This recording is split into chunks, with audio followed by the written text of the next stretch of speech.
from, their roots. Somebody that's come back to say, you know what?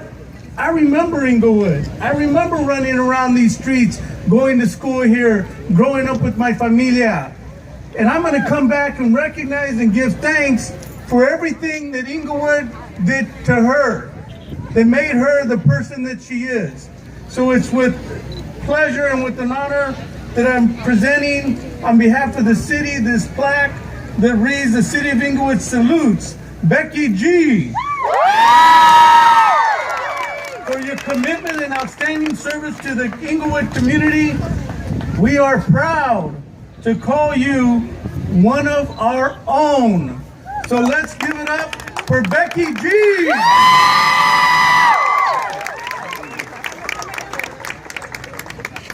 And one more thing, you guys, look here. Now, you know, while we waited for Becky to come back to us, you know, the forum opened again, right? Yeah. The Los Angeles Rams came back, right? But now, we got a homegrown talent come back to us. So Becky, welcome home.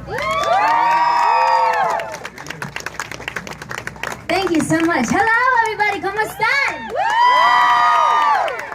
I think you guys can be a little louder than that. ¿Cómo están?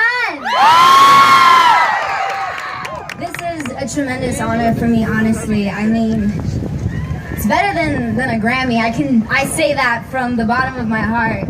To be in front of my raza, in front of my people, the people that I love so much, that would not be where I am today without you guys. I took a minute to write something because I did not want to forget. Just kind of share my story, so bear with me because it's kind of long. Here it goes. And it is Hispanic Heritage Month, so let's make some noise for that. Everyone has their own version of the American dream. People come from all over the world to live in the land of the free. For my Mexican grandparents, the American dream began with the need for a better life, better education, and better job opportunities for their loved ones. For some, like my grandpa Miguel, it also meant leaving behind his family to secure a life for his home and his own. For all four of my grandparents, who are all living, healthy, and present in our lives, by the way, their version of the American dream became a reality. I am blessed to have the time I spend with them to learn about their stories of when they came to this country. They have been fortunate enough to see all of their own children get married and have children of their own. As these next generations grow up, the American dream continues to evolve into even bigger dreams.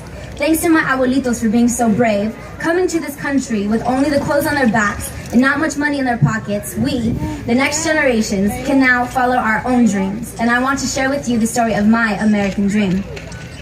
At 8 p.m. Sunday night, March 2nd, 1997, I, Rebecca Marie Gomez, was born at Daniel Freeman Memorial Hospital right across the street from Inglewood Cemetery. Inglewood! My parents, Francisco and Alejandra, were just two newly wedded high school sweethearts beginning their family at the young ages of 19 and 18 years old. As time went by, our family only grew bigger. We're Latin, what can I say? By the time I was 5 years old, there were 6 of us in total. My parents, my brother Frankie and Alejandro, my brothers Frankie and Alejandro, my sister Stefania, and growing up in a big family was the biggest blessing, and I can't imagine it any other way. There's so many things I remember growing up, and all of it took place here in the city of Inglewood. I remember growing up, sorry, that happens when you have a lot of words on a piece of paper. I remember attending Oak Street Elementary with my brother Frankie, which, by the way, shout out to my favorite kindergarten teacher, Miss Julie. I also remember being a part of the after-school ballet folklorico dance team and performing on what was my very first stage at Oak Street Elementary at the morning assemblies. I also can't forget the pleasure of playing translator for some of my fellow students who couldn't even speak English. One of my favorite and most vivid memories is every day after school, we'd walk with my abuelita to the Kelso market. When you walked in, you could smell the chicharrones. We would buy our bag of hot Cheetos and my grandma would buy her jamon. And when we'd get home, you know it was time for lunch number 2 because Latin grandmas love to keep us well fed, am I right? Usually tortas and fideo were on the menu.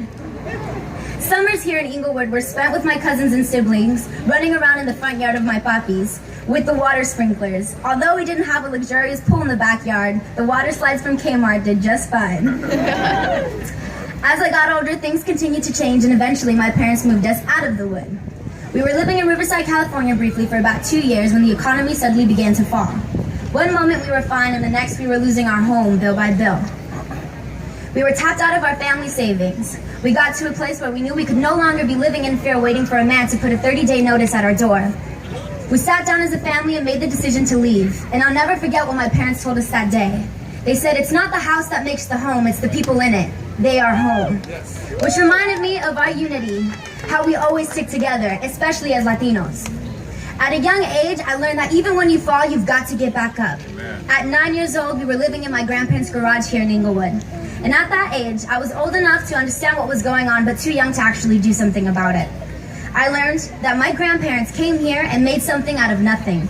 I found myself following their steps of bravery. Then and there was when that drive and ambition that was instilled in me activated.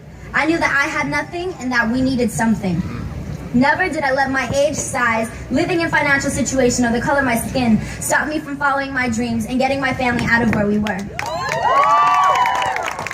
Growing up Mexican, our family was huge, and because there were so many of us, let me tell you, it was hard to get people's attention in my house. So the only way to get attention was to put on talent shows in the living room.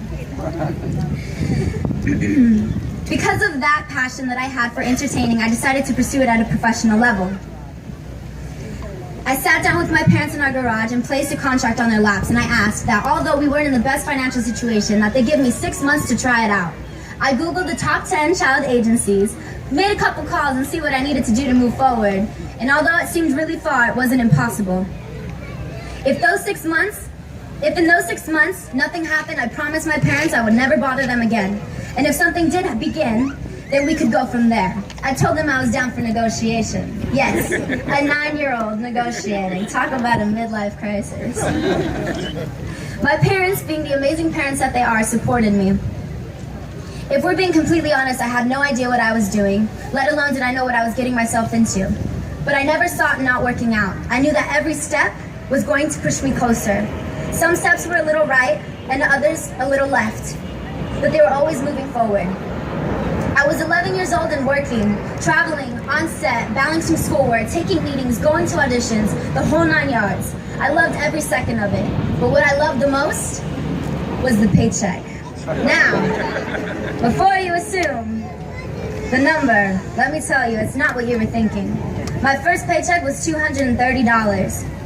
Every paycheck went to groceries, school supplies, and of course gas money, because I had my mom commuting from Inglewood to the Valley 6 days out of the week.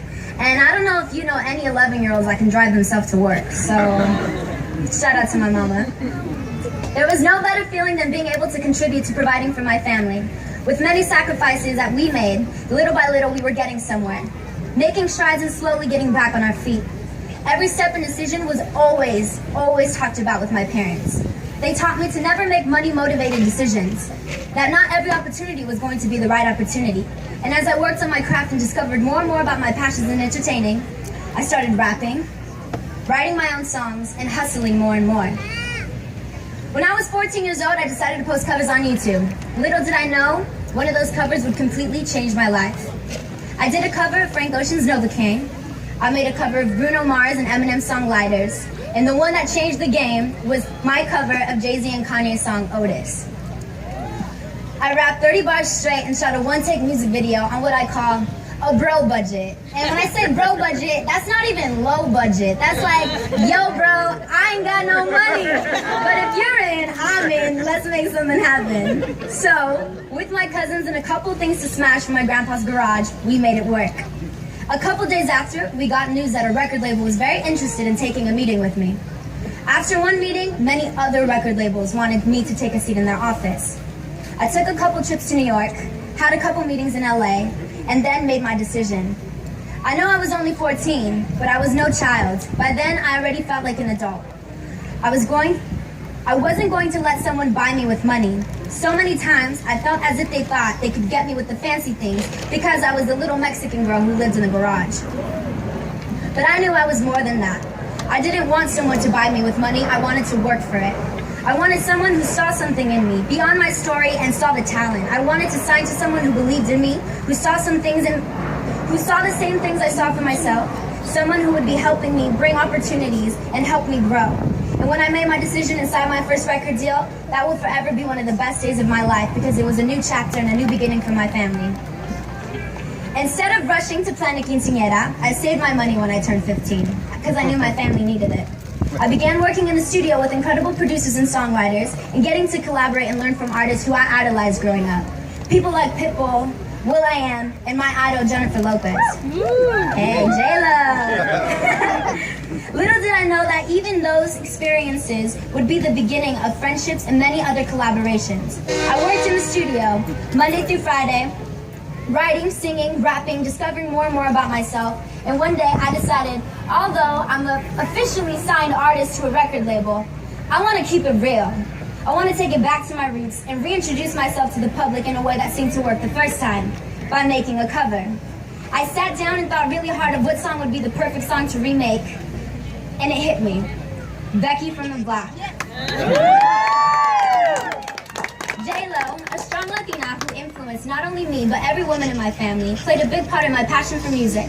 In her original version, Jenny from the Block, she sings from her perspective of what it's like to already be on the top, to not be fooled by the huge diamond rocks that she got. The song was made from the perspective of what it's like to have already reached fame.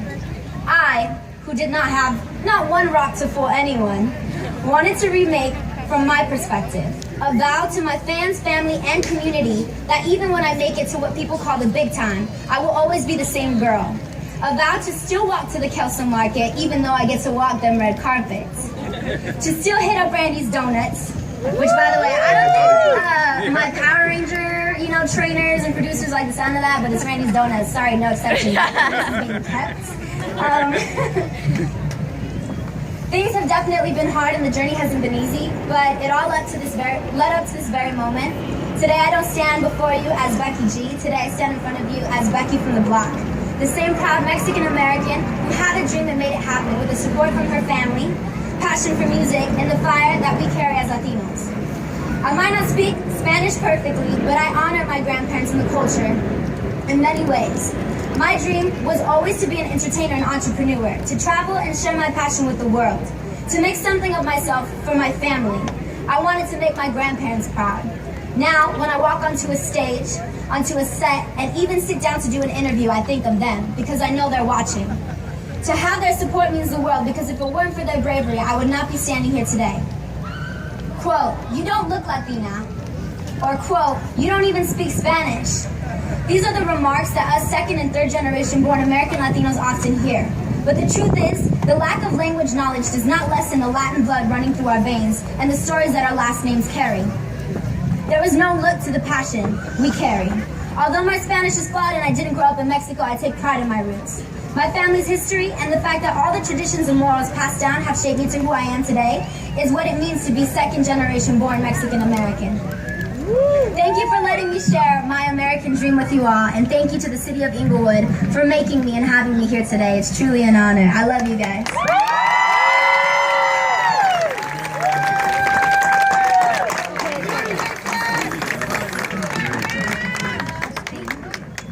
Give it up for Becky G. Let me tell you, she gets to walk around the world, and every time she says she's from Inglewood, it helps us.